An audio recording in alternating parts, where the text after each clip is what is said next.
조용한 기도하심으로 청년부 예배를 시작하도록 하겠습니다. 하나님 아버지, 이 시간 청년들 영상으로 예배드립니다. 영상으로나마 예배드리지만 우리 청년들 마음에 하나님의 은혜를 허락하여 주시옵소서.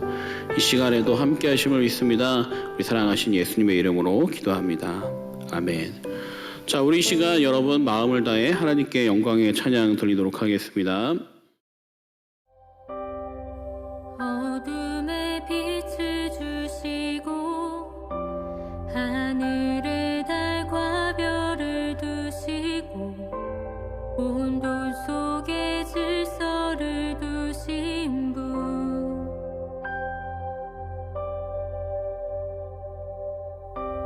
저녁이 가고 아침 올 때 온 땅에 새 소망을 주시고 창조주의 사랑이 우리를 빚으셨네.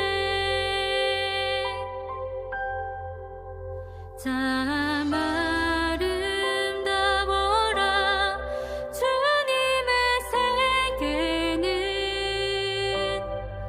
내 아버지 영광을 다 드러내네. 참 아름다워라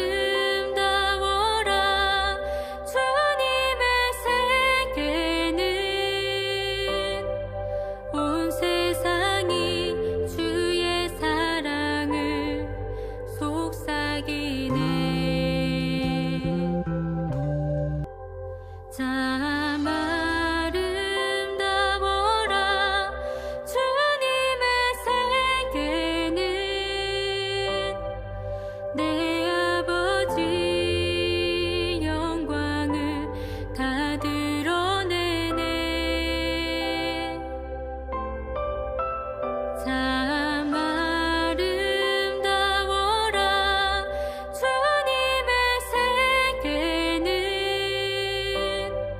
온 세상이 주의 사랑을 속삭이네.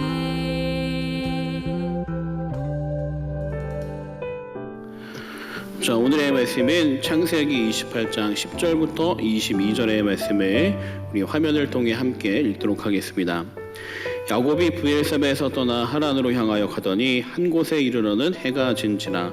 거기서 유숙하려고 그곳에 한 돌을 가져다가 베개로 삼고 거기 누워 자더니 꿈에 본즉 사닥다리가 땅 위에 서 있는데 그 꼭대기가 하늘에 닿았고, 또 본즉 하나님의 사자들이 그 위에서 오르락 내리락 하고, 또 본즉 여호와께서 그 위에 서서 이르시되 나는 여호와이니 너의 조부 아브라함의 하나님이요 이삭의 하나님이라. 내가 누워있는 땅을 내가 너와 내 자손에게 주리니 내 자손이 땅에 티끌같이 되어 내가 서쪽과 동쪽과 북쪽과 남쪽으로 퍼져 나갈지며 땅의 모든 족속이 너와 내 자손으로 말미암아 복을 받으리라.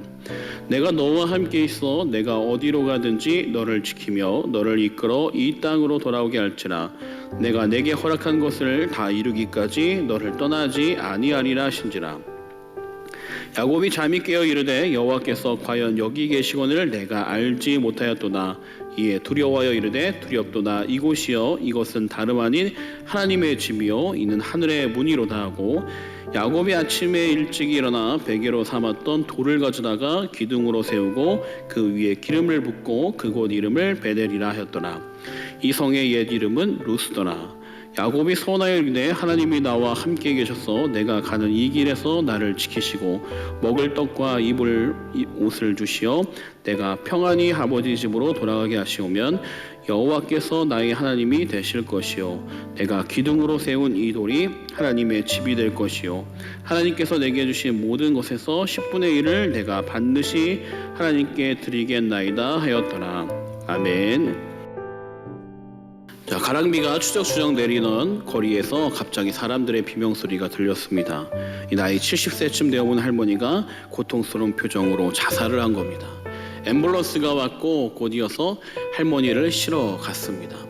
이 경찰들은 할머니가 왜 자살을 했는가 조사를 해보고 있었어요. 할머니 집에 가보니까 갖가지 가구들이나 이런 장식품들이 상당히 고가가 많이 있었습니다. 경제적인 이유로 자살한 건 아닌 것을 확인하였고, 또 병적인 이유가 있을까, 질병 때문에 고통스러워서 자살을 했을까 알아봤지만 그런 내용도 전혀 나오지 않았어요. 도대체 왜 그럴까?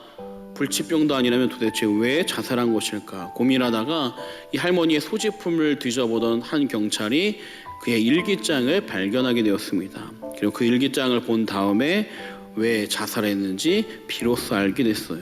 일기장에 이렇게 똑같은 글이 실려 있었습니다. 오늘도 아무도 나에게 오지 않았음. 혼자 있는 외로움이라는 것은 어떤 질병보다도 우리를 힘들게 하고 아프게 하고 무기력해 하는 큰 고통입니다. 그러나 여러분들 잊지 말아야 할 것은 무엇이냐면 하나님이 여러분과 함께 하신다는 겁니다. 내가 모르고 내가 느끼지 못할 뿐이지 하나님은 여러분과 지금 이 시간에도 함께 하시는 줄 믿습니다. 여러분, 그 믿음 붙잡을 때 외롭지 않고 고통스럽지 않고 좌절되지 않는 희망과 소망의 청년들이 되리라 믿습니다.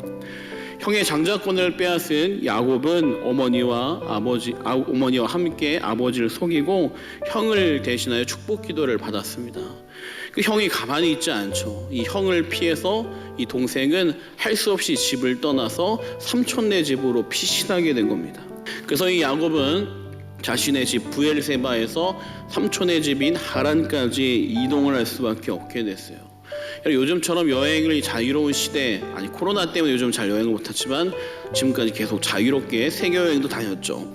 하지만 이 시대에는 여행이라는 것이 쉬운 시대가 아닙니다. 여러분, 자동차를 막 타고 갈 수 있는 것도 아니고 대부분 걸어서 이동을 해야 되기 때문에 지금의 쉽게 갈 수 있는 거리도 쉽게 갈 수가 없었죠. 옛날 우리 사극 같은 거 보면 과거 선비들이 한양에 과거 시험을 보러 가기 위해서 며칠 동안 짐을 챙겨서 걸어가서 시험을 봤던 그런 일들이 드라마를 통해 확인할 수 있습니다. 그러다 보면 산적도 만나고 여러 가지 안 좋은 일도 만나서 해를 당하는 일들이 종종 발생하게 되죠. 여러분, 지금 이 야곱이 브엘세바에서 하란까지 가는 거리는 800km 정도 떨어져 있는 거리입니다. 그 당시에는 참 멀고 오래 걸리는 것이죠. 그렇게 가는 그 거리에도 편한 길이 아니었습니다. 혼자 가는 길, 그 당시에 누구도 자기를 지켜줄 수 없는 외롭고 혼자 가는 이 길이 아마 야곱에게는 어떤 것보다도 힘들고 어려웠을 거예요. 왜냐, 지금까지 어머니와 함께 집에서 어떻게 보면 편안한 삶을 누렸던 야곱이 이젠 아무도 도와주지 않는 혼자 선택하고 혼자 길을 찾아가고 혼자 모든 것을 감당해야 한다는 이 두려움과 이 공포는 어떤 것보다도 컸을 거예요.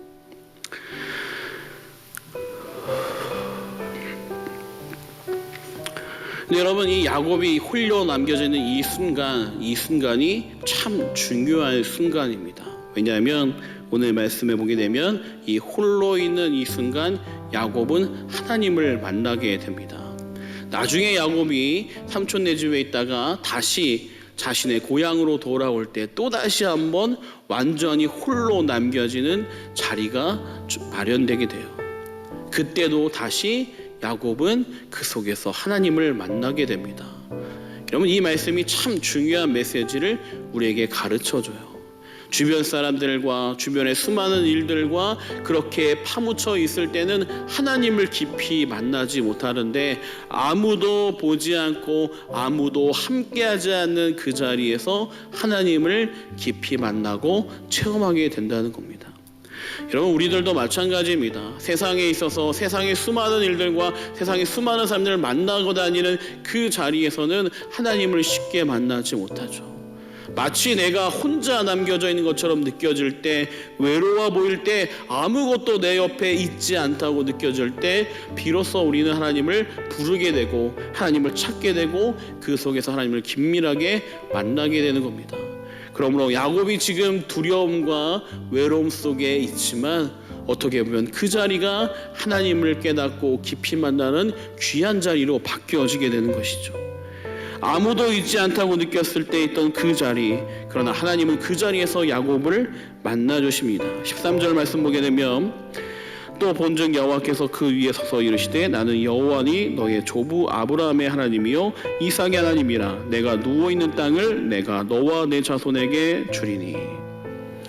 여러분, 야곱은 이전까지 하나님을 만났다는 내용이 나오지 않아요. 그 이전에는 어떤 신앙을 했는지 전혀 나오지 않습니다. 그의 신앙에 어떤 모습이 있다 표현도 나오지 않아요. 그런 그가 지금 이 시간 홀로 있는 이 순간은 하나님을 만나시는 거예요. 그리고 그가 있는 그 자리가 하나님을 만나는 거룩한 땅임을 깨닫게 됩니다. 여러분, 하나님은 지금 이 시간도 여러분과 함께 하십니다. 이 영상을 보고 있는 모든 청년들, 군대에 있든 사회에 있든 직장에 있든 하나님은 여러분이 있는 그 자리에 하나님이 함께 하십니다. 여러분, 이것을 잊지 마시기 바랍니다. 여러분들이 아르바이트를 하든 학교 가서 공부를 하든 군대에서 나라를 지키고 있든 수많은 힘든 일을 하고 있든 그 자리 그 순간에도 하나님이 함께 하신다는 것을 잊지 마세요. 야곱은 몰랐습니다. 하나님이 정말 광야에서 혼자 있는 자신에게, 베델에 누워있는 자신에게 하나님이 찾아오리라는 것은 생각하지도 못했어요. 그런데 하나님은 그 자리에서도 함께 하셨습니다. 1896년 가을 영국 글래스고 대학 강당에서 56년 전에 아프리카로 떠났다가 수많은 탐험과 많은 헌신을 했던 한 노인이 학생들에게 강연을 하고 있었습니다. 여러분, 이 사람이 누구냐면 바로 빅토리아 폭포를 발견하는 등 아프리카의 수많은 업적과 많은 일을 남겼던 리빙스턴이라고 하는 선교사님이십니다. 그분이 강연의 결론에서 이렇게 말했어요. 전혀 다른 사고와 언어, 문화를 가진 사람들과 긴 세월을 함께하면서 제가 가장 의지했던 것은 예수님께서 하신 말씀이었습니다. 이 세상 끝날까지 너와 함께하리라는 말씀입니다. 아무도 모르는, 어떻게 보면 전혀 다른 문화에서 살아가는 이 리빙스턴 선교사님이 붙들고 있었던 것은 하나죠. 하나님이 나와 함께 하신다. 그 함께 하신다는 믿음을 가질 때 우리는 두려움이 물리치게 되고 할 수 없는 일도 감당하게 되는 것이죠. 여러분, 하나님은 여러분과 함께 하십니다. 볼지어다 세상 끝날까지 내가 너희와 함께 하리라 하셨던 약속을 붙드는 자는 하나님이 함께 하시는 그 말씀을 경험하게 될 거예요. 우리 청년들 언제나 어디서나 하나님의 함께 하심을 잊지 마시기 바랍니다. 그리고 그 하나님을 부르고 찾을 때 여러분 마음에 하나님이 주시는 평안과 은혜가 넘치게 될 줄 믿습니다. 우리 시간 기도하겠습니다. 하나님 아버지, 이 시간 우리 청년들 이 말씀을 붙들고 기도합니다. 하나님, 우리 청년들의 삶에 하나님이 주인 되는 삶이 될 수 있도록 인도하여 주시옵소서. 우리 청년들의 삶에 주님이 주인 되어 주셔서 모든 삶의 순간마다, 어려운 순간마다, 힘든 순간마다, 외로운 순간마다 하나님을 부르며 기도할 때 이들의 삶에 위로와 평안이 넘치게 해주시고 어렵고 힘든 일도 하나님의 인도하심으로 지혜롭게 해결되는 것을 경험하게 하여 주시옵소서. 외로운 광야길을 홀로 걸어가는 인생이 아니라 그 강야길에서 하나님의 손을 붙들고 걸어가는 빛의 길이 되는 귀한 청년들이 되게 하여 주시옵소서. 우리 사랑하신 예수님의 이름으로 기도합니다. 아멘. 여러분, 한 주간 동안 잘 지냈나요? 네. 지금 이 예배 영상을 만들고 있는 이 시간에는 지금 비가 내리고 있습니다. 내일은 비가 내리지 않으면 좋겠네요. 우리 청년들 교회 나와서 함께 예배하면 좋겠습니다. 여러분들 있는 자리에 하나님이 함께 하신다는 것을 잊지 마시기 바랍니다. 여러분, 신앙생활은 함께 모여 예배하지만 더 중요한 신앙생활은 매일매일 하나님과 동행하며 하나님과 호흡하며 하나님과 함께 걸어가는 것입니다. 그래서 기도로 하루를 시작하고 기도로 마무리하고 순간마다 하나님을 생각하고 말씀을 묵상하는 삶이 바로 신앙인의 모습입니다. 아담으로부터 지금까지 수많은 인물들을 하나님이 책임져 주시고 인도하신 것처럼 우리 청년들의 삶에도 오늘 이 시간 하나님의 복이 임할 줄 믿습니다. 우리 시간 주기도함으로 예배 마치겠습니다. 하늘에 계신 우리 아버지여, 이름이 거룩히 여김을 받으시오며 나라의 임하옵시오며 뜻이 하늘에서 이루어진 것 같이 땅에서도 이루어지이다. 오늘날 우리에게 일용할 양식을 주옵시고 우리가 우리에게 죄지자를 사하여 준 것 같이 우리 죄를 사하여 주옵시고 우리를 시험에 들게 하지 마옵시고 다만 악에서 구하옵소서. 대개 나라와 권세와 영광이 아버지께 영원히 있사옵나이다.